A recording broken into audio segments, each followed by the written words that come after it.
So, I mean, the ideal thing is, working out, again, it comes back to purpose and, what is the purpose of doing this illustration or adding this graphic thing. You don't really want to do it, I found, just for the sake of it, although I definitely have or do that. You sort of make something look a certain way because, it's more interesting than having it sort of on its own. I think a lot of it was borrowed from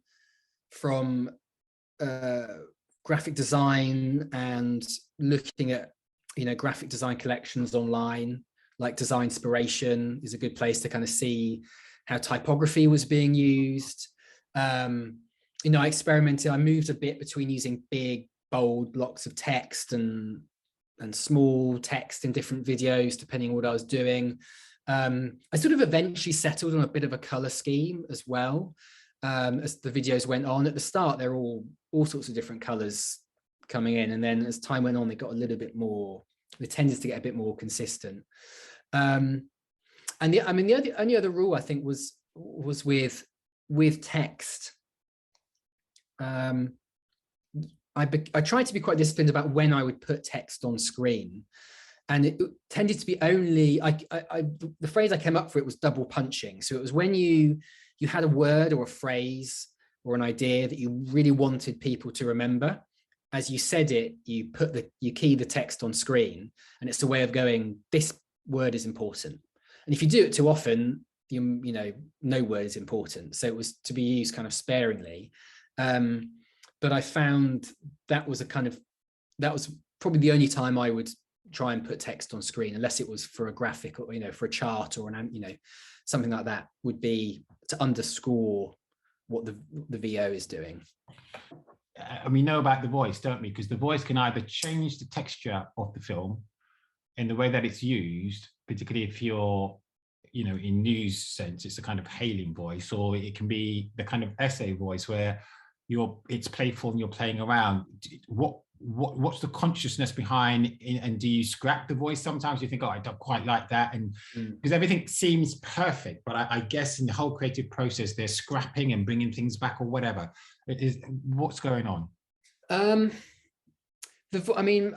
My voice is I think it's still my broadcast voice. It was when I was taught to read the news on the radio and to write and record the VO for news packages.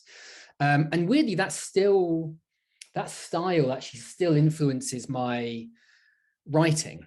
The kind of the Vin Ray BBC in the 90s news package of sparse words, writing to the pictures, using handhold phrases, and trying to maybe even find some poetry in the way that words and pictures talk to each other. I still, even though the trend is now just to barrage people with VO, if you watch an explainer or anything like that, it's just non-stop voice for 7 or 8 minutes.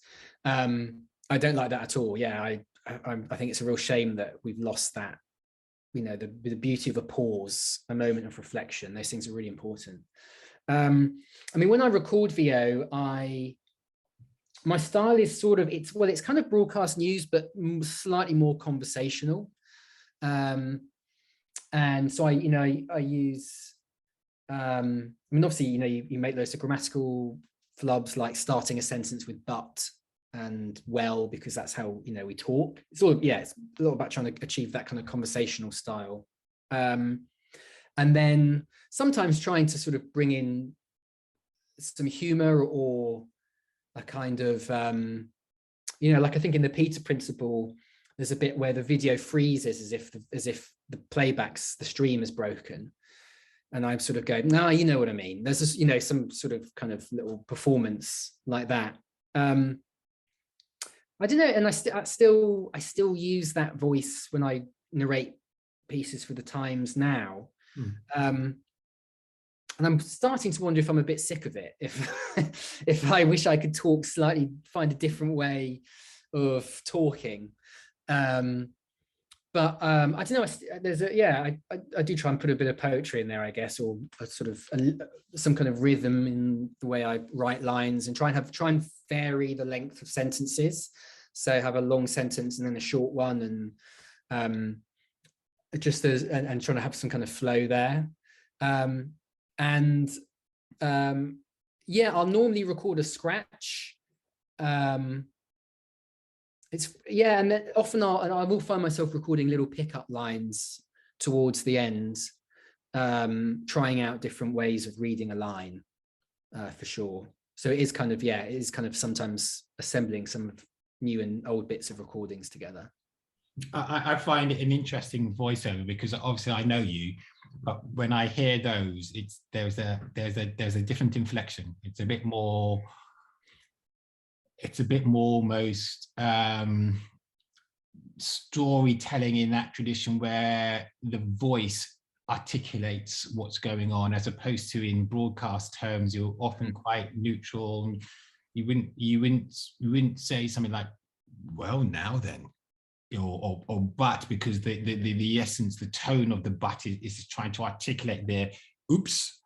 Yeah, She goes but, and we just kind of continue, right? So I find it really yeah, that's right. There's a difference between, I suppose you're right, you know, a properly broadcast voice would say, you know, when he painted the Last Supper, he was 46, and yes. I'm going, when he painted the Last Supper, he was 46, you know, like that. So there is a performance, yeah, that comes through.